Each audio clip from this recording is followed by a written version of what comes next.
Okay, we're going to read Mark 13 now. Now, Mark 13 is a very difficult passage. It really, honestly, shouldn't be read by itself. We're going to do that because we're reading Mark as a gospel here, and then we're going to go on to Matthew, and then Luke, and then John. But this whole segment, this whole conversation Jesus had in Mark 13, there are parallel passages in Luke and in Matthew, and we really should read those two. This is a very difficult passage, very important passage, and we really shouldn't be reading it by itself. We should be reading it with Matthew 24 and 25 and Luke 21 all together, but we're not. We're going to just read Mark. So we're just going to get started and go. As he was leaving the temple, this is his last way out of the temple before he's brought back again. Well, I don't think he's going to go to the temple next time, but he's on his way out of the city. Next time he goes into the city, he'll be in custody and will be killed. So he's leaving the temple now for the last time. As he was leaving the temple, one of his disciples said to him, "Look, teacher, what massive stones! What magnificent buildings!"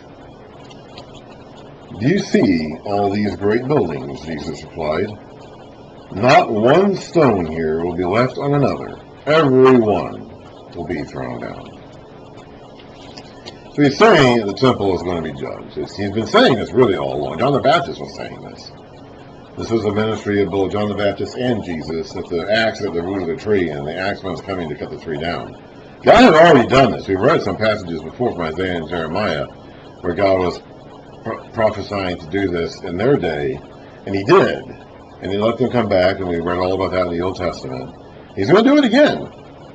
And this time it's not going to be a national restoration. The kingdom will come, but the national restoration of Israel will not be a part of it because they're not going to repent, and their place is going to be removed. The temple is going to fall again. This has already happened once, and it was the most dramatic thing in their entire history. And Jesus here is saying directly it's going to happen again. Well, this will get their attention, okay? He's not saying this to the entire crowd. He's just saying it to his apostles. They're coming and trying to turn attention to how magnificent it is. At this point in time, the temple had been getting rebuilt. We read about it, we read in John, for 46 years. And they're going to continue working on this temple for 30 more years.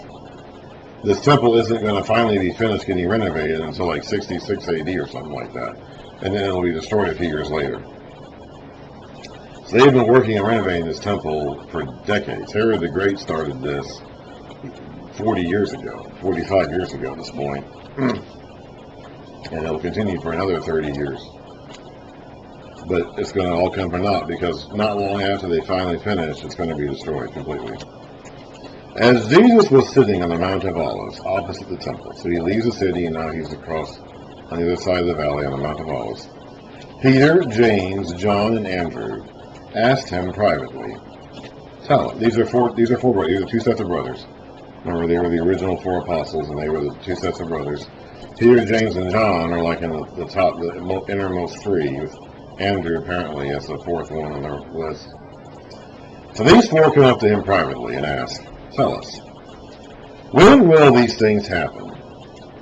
And what will be the sign that they are about to be fulfilled?" So their question, and this is very important to understand, their question is about what he just said. His statement was about the temple being destroyed.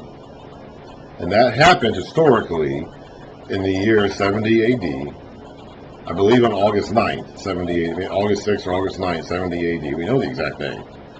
That is a matter of historical fact. Now, at this point in time, that was still about 40 years in the future. This is happening either in the spring of either 30 or 33 AD. Jesus' crucifixion year can be, I don't know if there's a convincing case one or the other, but we know basically that it was either in 30 or 33 AD.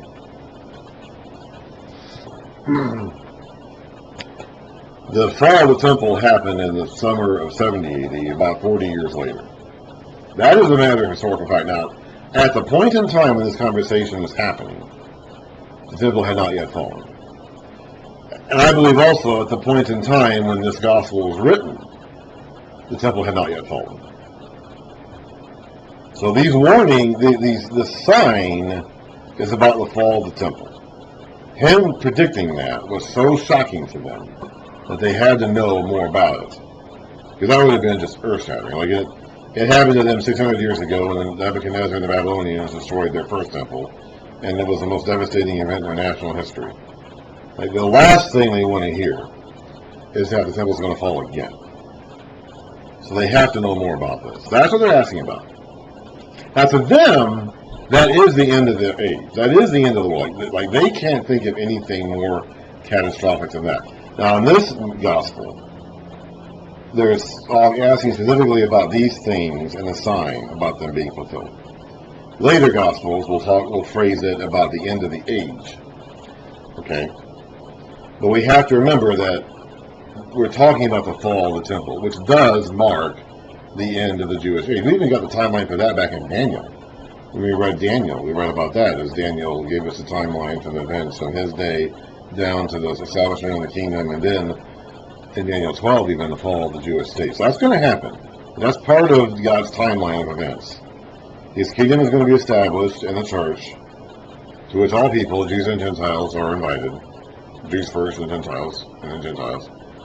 And the national state of Israel, the priesthood and all that goes with it, which will have served its purpose, will be ended. These things have to happen. And so that's what the apostles are asking about. They're not asking about the second coming of Jesus.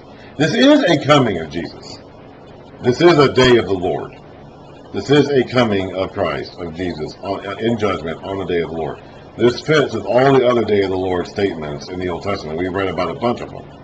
The entire book of Joel is all about the day of the Lord. Every prophet mentioned it at some point or another. This is that. This is a day of the Lord.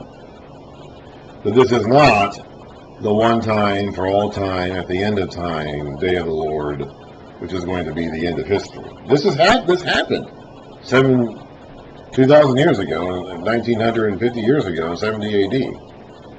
Okay?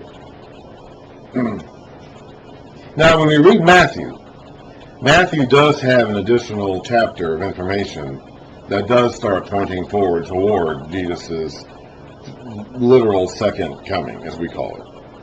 Matthew does include that. Mark does not, Luke does not, but Matthew does include that. Matthew has his stuff which points to the fall of the temple, but he also then carries it forward from there to, I believe, the actual return of Christ at the end of time. But that is not the purpose of the apostles' question. So the immediate answer to the question is about the fall of the temple.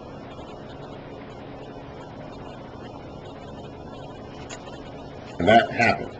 There's nothing left in the future about that. That is a historical fact that was fulfilled less than 40 years after Jesus, or maybe slightly more, 40 years after Jesus spoke these words. But I believe also when these books were written, when Mark, Matthew, and Luke were written, these events still had not happened yet. So this was still a warning that was applicable to their day, and they were still on the lookout. And that's another important thing to mention here. Mark's audience is still needs, in Matthew's and Luke's as well, still need to be warned about these signs, because this has not yet happened at the time these accounts were finished and written and distributed. So Jewish Christians living in Jerusalem still needed to watch out for these signs, because in their day, in the 50s or 60s AD, when these books were written and first distributed, this had not yet happened. I know this because of a certain thing I'm going to read later on.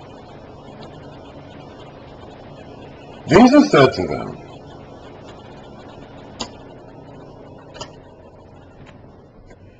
"Watch out that no one deceives you. Many will come in my name, claiming that I am he," the Messiah, that's what he's referring to, "and will deceive many." Now this happened, okay? By the way, we have a very thorough and detailed historical account of first century Judaism in the works of Flavius Josephus, who wrote basically a 2,000-page book that we still have access to in its entirety. He lived through this period. He actually was born around the time Jesus died, and he lived to the end of the first century. And he lived all throughout this period, and he gives examples of everything Jesus mentions here is stuff that we know historically happened in the generations, the decades, I should say, after the Gospels happened. After Jesus left and the church's house, all this stuff happened. In fact, some of it is even going to be recorded in the book of Acts. This is not future. What Jesus says here is not future. We're not talking about some future tribulation or whatever. This is all historical fact. Some of it is even going to be recounted in the book of Acts, and other things that aren't recorded in the New Testament are recorded in other first century works that we have access to that give very detailed information that aren't even Christian. Like Josephus was not a Christian. He was not writing to confirm what Jesus predicted here. But what he wrote did confirm that, because he wrote about all these things actually happening. So this is not a prediction of the future at the end of time, 2,000 plus years later. Okay? This is referring to something that was going to happen in the apostles' own lifetime in the years to come, decades after Jesus spoke. And that we're still, that the original readers of this gospel were still being told to be on the lookout for. So, watch out that no one deceives you. For many will come in my name, the Messiah, claiming to be I am he, the Messiah, and will deceive many. When you hear of wars and rumors of wars, do not be alarmed. Such things must happen, but the end is still to come. Nation will rise against nation, and again, that's true. That happened. Okay, there was tremendous turbulence in the middle of the first century when Rome had almost broke out into civil war, and had a war going on with Israel. And kingdom against kingdom. There will be earthquakes in various places and famines. These are the beginnings of birth pains. You must be on your guard. Now, this part we would read about in Acts. This next set of stuff he talks about is actually recorded for us in the book of Acts, as well as a famine, because they do mention a famine there too. You must be on your guard. You will be handed over to the local councils and flogged in the synagogues. On account of me, you will stand before governors and kings as witnesses to them. And the gospel must first be preached to all nations. Now, Paul says in Colossians that this had happened. Okay? This, again, is not a requirement for the end of the world, because according to Paul, in the book of Colossians, this has already happened in his own day. Colossians chapter 1, starting in verse 5.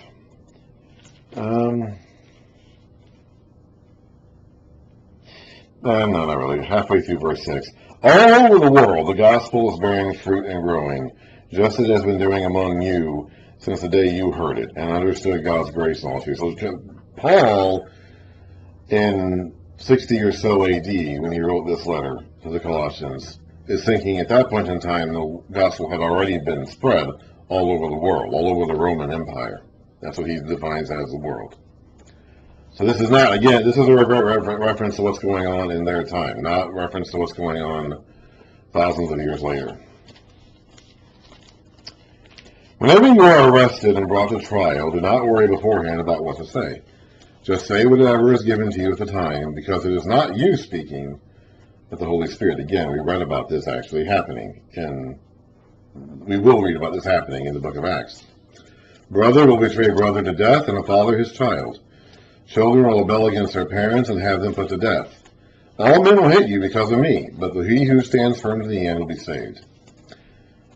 This is referring especially to the context of the Roman-Judea war, which will start in actually 66 AD and will end in 73 AD with the temple falling in 70. When you see the abomination that causes desolation standing where it does not belong, let the reader understand. So Mark is inserting this comment here so that his readers understand what he's talking about. Meaning that his readers still need to be warned about this because it still hasn't happened in their day. Let those who are in Judea flee to the mountains. So that's what you're looking for. You are looking for the abomination that causes desolation. That goes back to Daniel. Actually, you know what? My voice is getting tired. My throat's getting sore. So I'm going to skip that for now. We'll talk about that when we get to Matthew, because Matthew will have a more thorough account of this, as Matthew does when Jesus teaches. I'm going to go ahead right now and fast forward to Luke, because Luke really gives us the clue about what this actually is. Luke 21,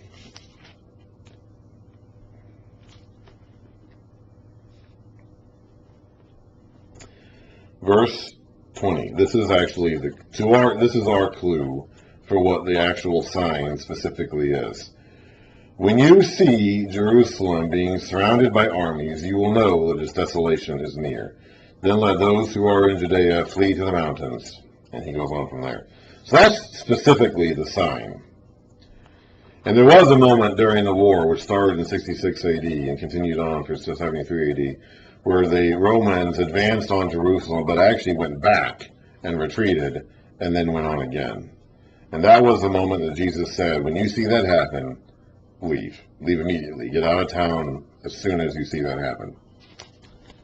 And at the time these Gospels were written, that hadn't happened yet, because all of them warn the readers to still be on the lookout for that. John, however, does not warn the readers to be on the lookout for that, indicating that John was written afterwards and that warning no longer applied. Then let those who are in Judea flee to the mountains. Let no one in the roof of his house go down or into the house to take anything out. Just jump off your roof and get moving. Let no one in the field go back to get his cloak. How dreadful it will be in those days for pregnant women and nursing mothers. Pray that this will not take place in winter, because those will be days of distress unequaled from the beginning, when God created the world, until now, and never to be equaled again. It's a siege. It's a siege of Jerusalem, basically. If the Lord had not cut short those days, no one would survive. But for the sake of the elect whom he has chosen, he has shortened them. At that time, if anyone says to you, look, here is the Messiah, or look, there he is, do not believe it. For false Christs and false prophets will appear and perform signs and miracles to deceive the elect, if that were possible. So be on your guard. I had told you everything ahead of time. See, that's, again, we can read in Josephus, that's all happened. There were various Messiah figures and prophets who came along saying, this is the guy we need. There were even several within the city itself. They had, the Jews had, when they fought the Romans, that war against the Romans, they had as much trouble fighting each other as they did fighting the Romans. Now, they wouldn't have won, even if they had been united. But they weren't united. They had different factions even within their own ranks that were fighting each other. But in those days, following that distress, the sun will be darkened, and the moon will not give its light. The stars will fall from the sky, and the heavenly bodies will be shaken.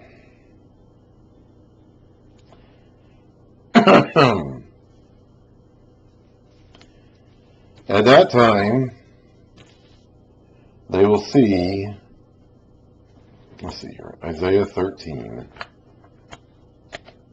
My throat is, I'm going to have to be done. I probably should have not bothered with this chapter at this point, but I wanted to get through it.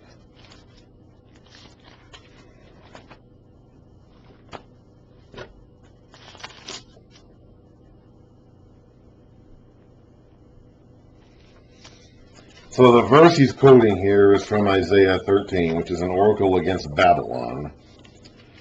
An oracle concerning Babylon that Isaiah son of Amos saw. Raise a banner on a bare hilltop, shout to them, beckon to them, to enter the gates of the nobles. I have commanded my holy ones, I have summoned my warriors to carry out my wrath, those who rejoice in my triumph.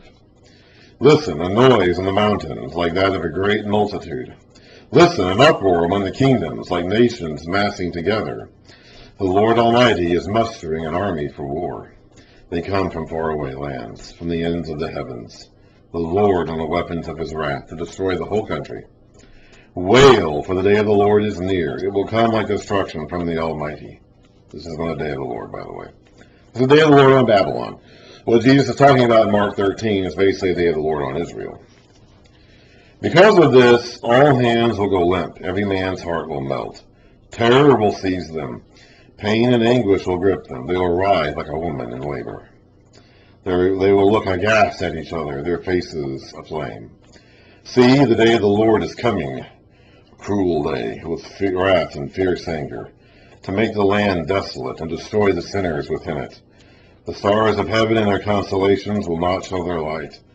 The rising sun will be darkened, and the moon will not give its light. I will punish the world for its evil, the wicked for their sins. I will put an end to the arrogance of the haughty, and will humble the pride of the ruthless. I will make man scarcer than pure gold, more rare than the gold of Ophir. Therefore I will make the heavens tremble, and the earth will shake from its place, at the wrath of the Lord Almighty, and the day of his burning anger.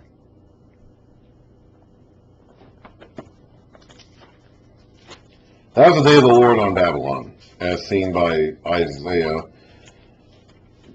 100 years before it happened.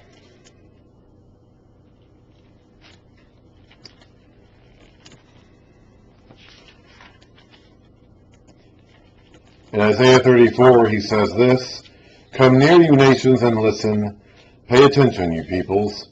Let the earth hear and all that is in it, the world and all that comes out of it. The Lord is angry with all nations. His wrath is upon all their armies. He will totally destroy them and give them over to slaughter. Their slain will be thrown out. Their dead bodies will send up a stench, and the mountains will be soaked with their blood. All the stars of the heaven will be dissolved, and the sky rolled up like a scroll. All the starry host will fall like withered leaves from the vine, like shriveled figs from the fig tree." So he is adopting the prophetic language of established prophets in the scriptures, which are referring to events that were future in their time, that were already past in Jesus' time. And he's talking about something that was future in their time at this point in time, but is not past in our time. He is not talking about his return on the last day of history, whenever that happens. That is not what he's talking about here.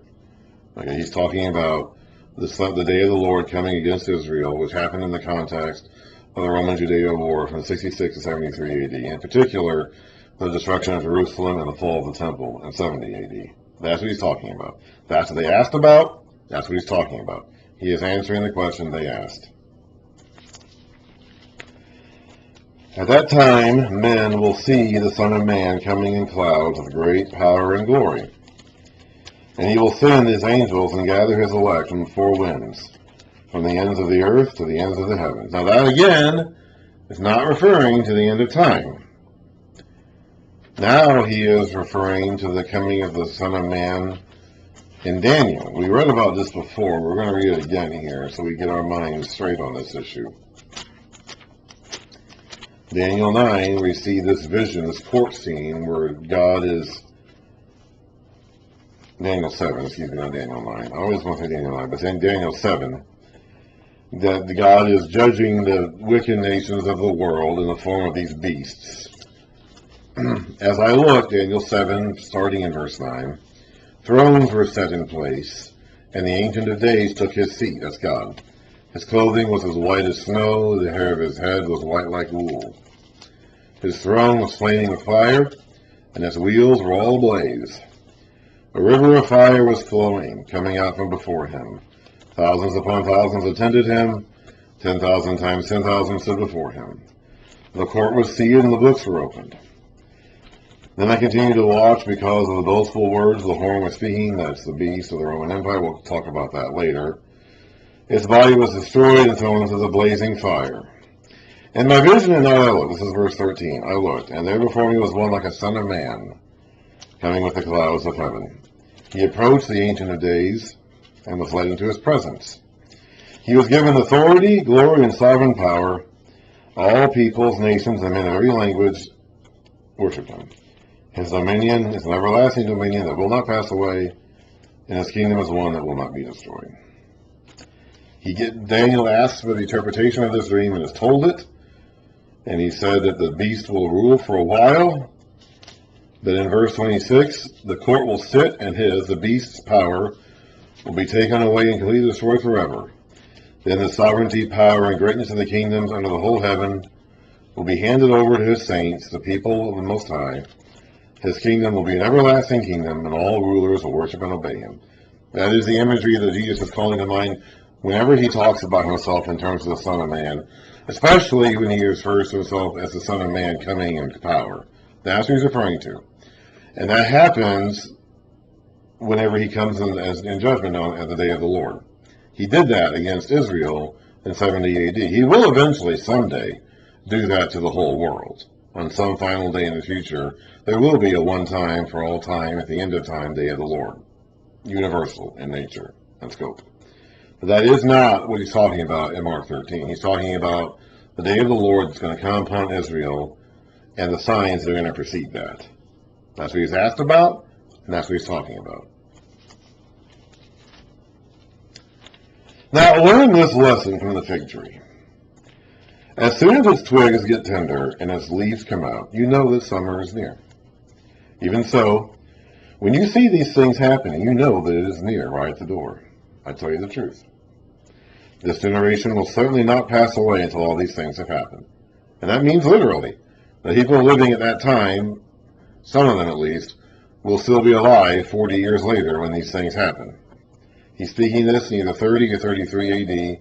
The events he's talking about are about 40 years in the future. So some of those people from that time, the time that he's speaking, will still be, John will be alive. He will live to see it all. I don't know if Peter, Andrew, and James are. James I know won't be. He'll die early. Peter I don't think will be. I don't know about Andrew. But John will be. Okay, and some other people who are alive at the time that Jesus is speaking will still be alive when these things happen about 40 years later. Heaven and earth will pass away, but my words will never pass away. So what Jesus is saying will come true. We can count on that. No one knows about that day or hour, not even the angels in heaven nor the Son, but only the Father. Now this verse confuses people because it's a very dramatic verse. He's saying, I don't even know. I know the signs to watch out for, but I don't know the hour or the day. Only the Father knows that. Well, we know that. We know now when this happened. This happened in 70 AD. It's like, we even know the exact day. I think it was either August 6th or August 9th. You can look it up. Okay, it's like this was true at the moment Jesus was saying it. This was still true when Mark wrote this down and Matthew and Luke wrote this down. Okay? But it is not true anymore. We know when this happened. We know when the events he's talking about happened. They happened in history about 40 years later. At this time, they didn't know. At this time, even Jesus didn't know. But we do know now. So be on guard. Be alert. You do not know what that time will come. It's like a man going away. He leaves his house and puts his servants in charge, each one with an assigned task, and tells the one at the door to keep watch. Therefore, keep watch, because you do not know when the owner of the house will come back, whether in the evening, or at midnight, or when the rooster crows, or at dawn. If he comes suddenly, do not let him find you sleeping. What I say to you, I say to everyone, watch. And that, again, is true regardless of the second coming, the actual final end-time judgment. That's always true. Always make sure you're ready and waiting, and alert and watchful. It was true in the day of the Lord in the Old Testament. The prophets said that to the people of the Old Testament, too. The people who were ready for it, you could be ready for it. You could watch the signs. You could listen to the prophets. You could have your eyes open. You could be ready for the day of the Lord. And if you were, it was going to be a day of salvation and deliverance, a day of redemption. Jesus, in one of the other accounts of this gospel, will talk about it as being your redemption. When this happens, it's going to be redemption for you. It'll be judgment on the wicked. It'll be judgment on the enemies of God. But it'll be redemption for you. You'll be redeemed. You'll be proven right. What you said would happen is going to happen. And you'll be proven right in the end. So you can be ready for it. You can be watchful. You can be alert. That was true then, and it's also true now. Okay, that warning doesn't only apply to the last day of the history, whenever that may be. That applies at any point in time, because the day of the Lord is always happening. Each one of us ultimately will face our own day of the Lord whenever we die. Always be ready, always be alert, always be watching, because the Master could come for you at any time too.